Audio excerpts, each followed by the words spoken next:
It looked like a beautiful palace or a very big hotel, but it wasn't made of stone. It was made of clouds, immense, milky white clouds. When I reached the doors, they opened automatically, but perhaps they floated open. I can't say. I entered an enormous hall. It was so high and so wide that I felt dizzy. It seemed that I was standing on air. A bright light, like sunlight but not sunlight, reflected from the walls of cloud. Or were they made of snow? Then, far away on the other side of the hall, I saw somebody behind a large reception desk.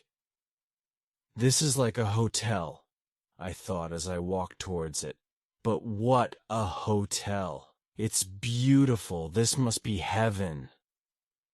It was a long walk, but I was smiling to myself all the way. I felt very happy now. I thought, you tried to be a good person all your life. You always did your best to help people, to do good things, and to love your neighbor. You always knew that you would go to heaven. And now here you are. Yes.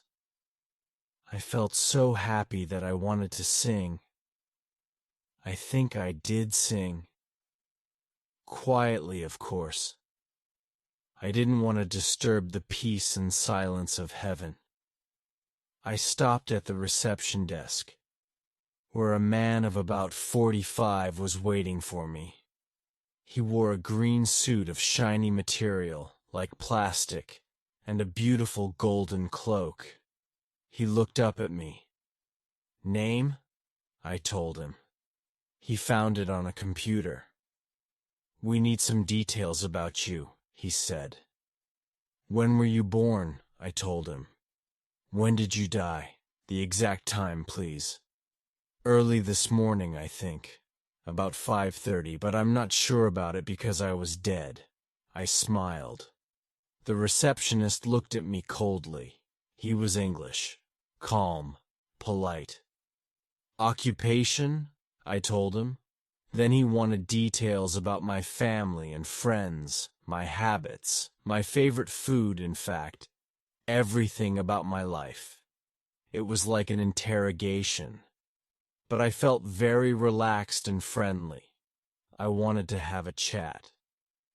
Wonderful place you've got here, I began. It's exactly as I imagined it. The man didn't even look at me. Imagined what, may I ask? Heaven, of course. I'm very happy to be here. There's only one bad thing. All my best friends will be in hell. And I laughed at this bad joke. This is not heaven, sir, the man said, very polite but cold. This is only reception. I was shocked. But it must be heaven. Why must it? Because, well, you've heard the details of my life. I mean, I've always been a good man, and if you're good, you'll go to heaven. But if you're... Everybody says that, sir, the man interrupted. I know you all think that on earth, but we have a different logic here. For practical reasons. Think of the problems if good people always go to heaven and bad people always go to hell. There will be very few people in heaven and too many people in hell. There isn't enough room in hell. So, we have a more practical system. Everybody must take his or her chance. Chance? What do you mean? I was beginning to feel a bit frightened. At that moment the computer buzzed and a piece of paper came out. Here's your reception form, sir, and this is your green card. Go through the doors behind me and walk along the road. You will see 2 large gates. In front of them are some slot machines. Insert your green card into the left-hand slot, and you will see 2 dice in the display window. Pull the handle, and when the dice stop, the machine will deliver a white card for any number from 1 to 6 and a black card for any number from 7 to 12. The white card opens the gate on the right, the black card opens the left. The left goes to hell, the right to heaven. I couldn't believe my ears, and I just stared at him. Then I became angry. "But that's not fair," I shouted. "It's as fair as we can make it, sir. But it's just chance, luck, accident. It's a lottery." "Yes, sir, but it's God's orders and we can't change it." "God's orders!" I shouted, furious. "But it means that Jack the Ripper, for example, could be in heaven." "Jack the Ripper? I've heard the name before. Let me see." The receptionist opened a large file. "Yes, Jack the Ripper. He arrived about 100 Earth years ago. I don't remember very well, but I think he was quite pleased with our system." "I'm sure he was," I said angrily. "And I'm sure he went to heaven." Then I looked quickly at the clerk. "Well, did he?" "I can't tell you that, sir. You see, we don't know. Nobody knows. It's God's secret." "God's secret?" I cried. "Oh God, no, no. I'm not going to spend eternity with Jack the Ripper. It's not fair." And I stamped my foot on the floor like an angry child. "You must take your chance like everybody else, sir," the man said coldly. "But don't you understand? All my life I tried to be a good man." The man looked embarrassed. "I'm sorry, but that is not relevant to the laws of the universe." "What laws? What do you mean?" "If I remember well, there was a Mr. Albert Einstein who arrived about 40 years ago. He was a good man too, I believe. And like you, he was very upset by our system. He couldn't accept it. He said that he didn't believe that God plays dice. I told him that God certainly plays dice and that it was the fundamental reality of the universe. Yes, Mr. Einstein was very unhappy about that because he had helped to discover it, so he said. I didn't answer. I was too upset to speak. I took the form and the green card and walked quickly to the doors behind the reception desk. They floated open. There was a long road in front of me. In the distance I could see 2 enormous gates, one white, one black. They were made of beautiful, heavy crystal glass that shone like jewelry. I walked along the road. It was very silent. On each side of me were great clouds that trembled and changed in a soft wind. Even the light seemed to change from brightness to shadow and back again. I came to the gates. When I looked at the black gate on the left, my heart stopped. What was behind it? Who was behind it? Then I looked at the gate on my right and trembled. Who or what was behind Heaven's gate? I inserted my green card in one of the slot machines. There was a buzzing sound, and the display window showed 2 dice. My hand went up to pull the handle. Not yet, I said to myself. I want to think. I want to sit down and wait a bit. I want to take my time. So I sat on the road and began to talk to myself. Oh, this is terrible. I never smoked. I never drank. I never gambled. I never stole any money. I never hurt anybody. Of course, I was careful about my health, and I looked after my money like everybody else. I wasn't stupid. But now, I could be with thieves, murderers, politicians, for the rest of eternity. It's really terrible. And so I sat there and talked like a lunatic.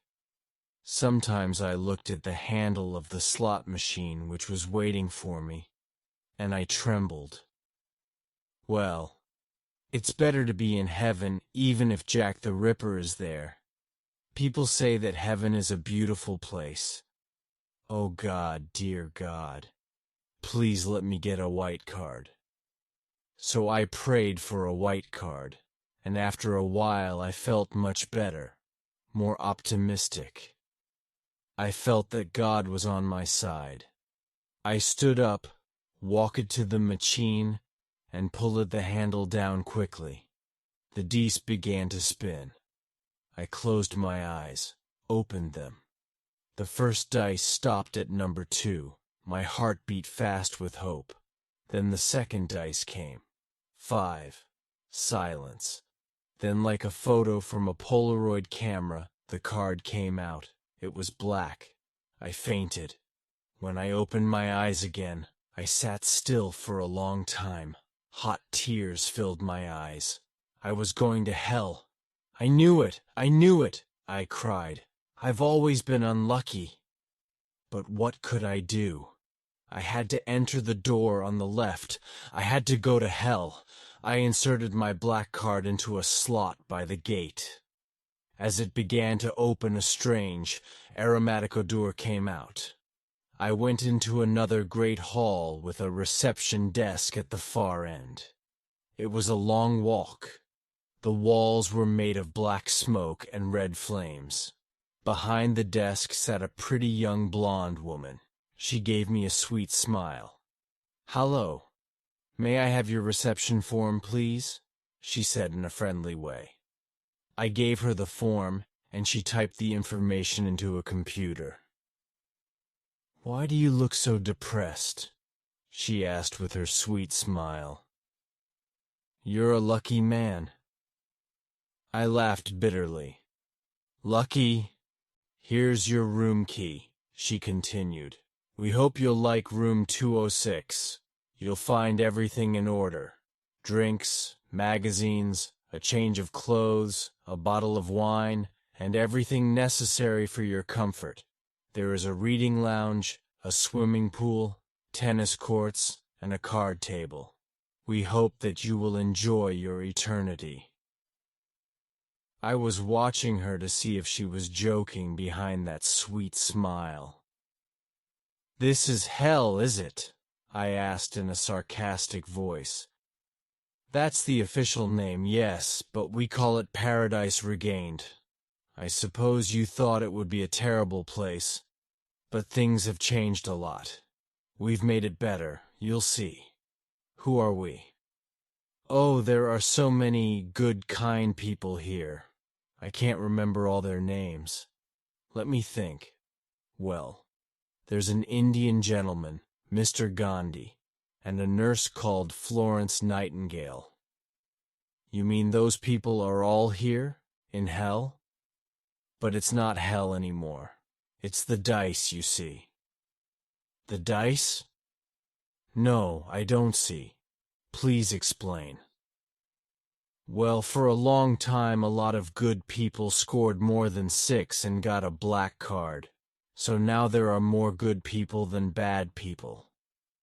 This doesn't happen often, of course. It's a very unusual thing, and it will certainly change again. Then we'll get the usual average of about 50 good, 50 bad." Smiling, I said, "Has God fixed the dice? For a joke or something?" She looked a bit shocked. "Oh, no. I'm sure God is an honest gambler. It happened by accident."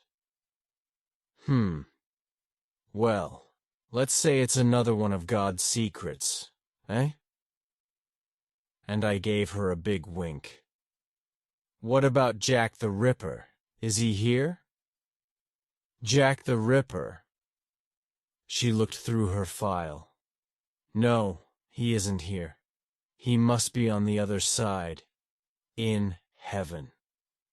I laughed and laughed. And are they having a bad time there? The receptionist said quietly, between you and me, we've heard that they are having a lot of trouble in heaven. I laughed again, and tears of happiness came into my eyes. Welcome to Paradise Regained, said the woman with a big sweet smile. Have a nice eternity. Thank you. This place looks better than Earth. At that moment an intercom buzzed and the woman answered. Reception 3 speaking. Can I help you? As she listened, her expression changed. It became dark and anxious. Oh, I see. Thank you. Reception 1. She was silent. Anything wrong? I asked. Well, as you know, the situation on Earth is very turbulent at the moment, and a lot of new people have arrived. Reception 1 says a big crowd is already at the dice machine. Who are they?